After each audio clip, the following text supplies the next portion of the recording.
Hayatta hiçbir şeyden mutlu olmayan insanlar tanıyor musunuz? Belki de siz de o insanlardan biri olabilirsiniz. Mutluluk aslında çok yakında, sadece onu bulmalısınız.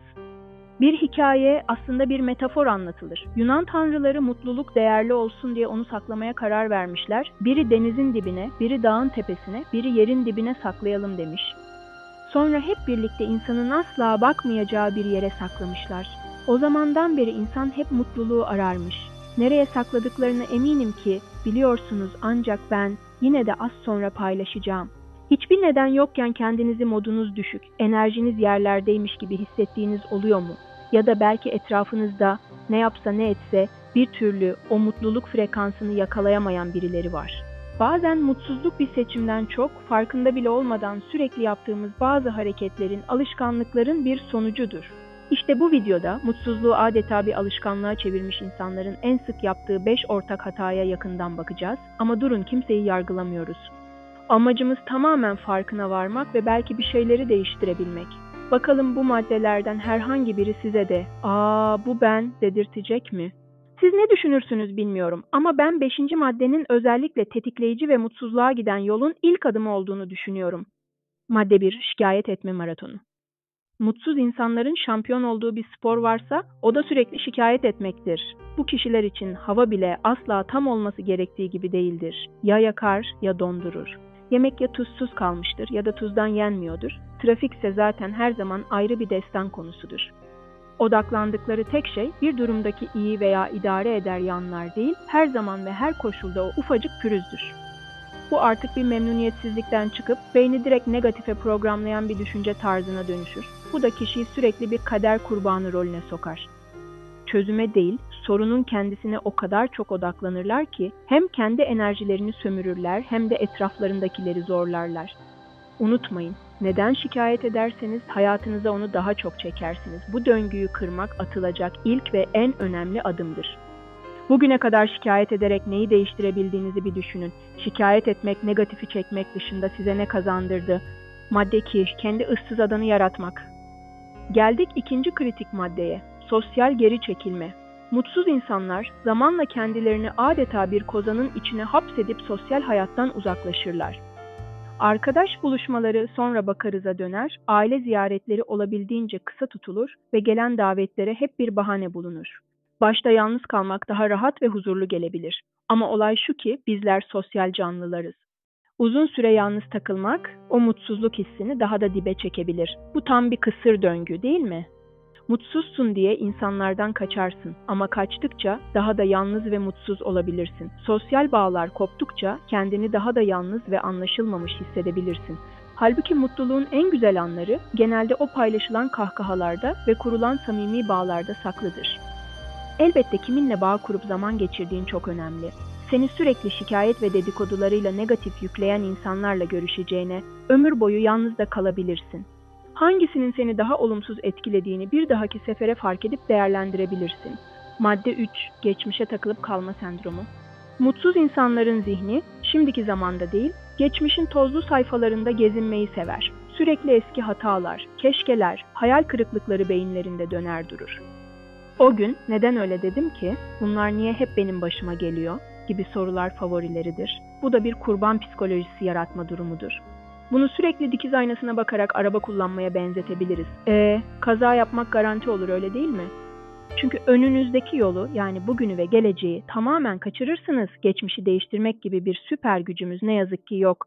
Ona takılıp kalmak, bugünün enerjisini resmen çöpe atmaktır. Olan bir olayı sürekli düşünüp durmak, kendini doldurmaktır.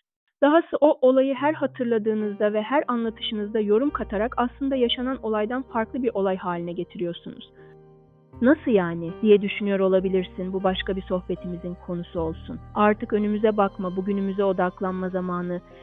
Geçmişten ders alıp diplomayı kapın ve mezun olup önünüze bakın. Orada takılı kalmak ve sürekli onu düşünmek yok. Şimdiye kadar geçmişte olan şeyleri düşünerek ne kazandınız? Bir düşünün. Hadi, şimdiye odaklanıp anın tadını çıkarın. Sevdiklerinizin, kendinizin farkına varın. Madde 4: kendini es geçmek. Beden ve zihin kanka gibidir. Biri düşünür, karar verir, diğeri de peşinden gider. Mutsuz insanlar genellikle bu kankalığı unutur ve kendilerine bakmayı ihmal ederler. Peki bu nasıl olabilir? Uykuları darmadağın olmuş, abur cubur en yakın arkadaşa dönüşmüş, spor yapmak ise Everest Dağı'na tırmanmak gibi geliyorsa zihin ve beden uyumu bozulmuş demektir. Kişi kendini o kadar bitkin hisseder ki sağlıklı bir yemek yapmak veya kısacık bir yürüyüşe çıkmak bile gözünde dağ gibi büyür. Ama bu davranışlar modunuzu daha da aşağı çeker. Uykusuzluk mu? Zombi modu aktif, sağlıksız yemekler mi? Enerji yerlerde. Hareketsizlik mi? Mutluluk hormonlarına elveda.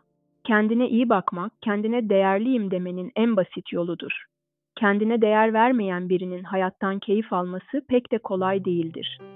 Kendine değer vermek nasıl bir şey? Bu çok uzun bir konu. Hatırlatın da bunu bir ara uzun uzun konuşalım. Peki siz kendinize iyi bakıyor musunuz?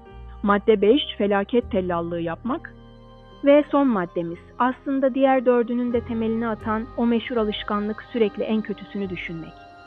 Olumsuzu düşünmek, hayata puslu bir camın arkasından bakmak gibidir. Mutsuz insanlar genellikle en kötü senaryonun gerçekleşebileceğine inanırlar. Bir iş görüşmesi mi var? Kesin beni almazlar, boşuna gidiyorum. Yeni bir ilişki mi başlıyor? Ne zaman kötü bitecek diye beklerler. Bir yatırım mı yapılacak? Kesin dolandırılırım. Tüm paramı kaybeder miyim acaba? Bu negatif bakış açısı zamanla kendi kendini gerçekleştiren bir kehanete dönüşür. Neden mi?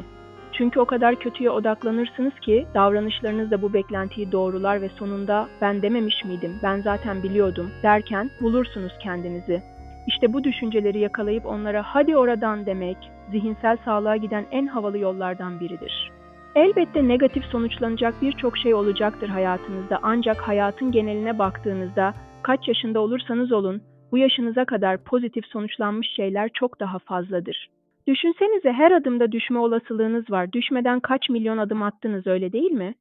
Evet, geldik yolun sonuna. Bugün mutsuz insanların en sık yaptığı 5 hatayı masaya yatırdık. Özetle dırdır etmek, kendini kapatmak, geçmişte yaşamak, kendini boşlamak ve negatif düşünmek insanı mutsuz eder dedik. Şimdi bir düşünün bakalım, bu maddelerden size tanıdık gelenler, sizin de yaptıklarınız var mı? Eğer varsa panik yok.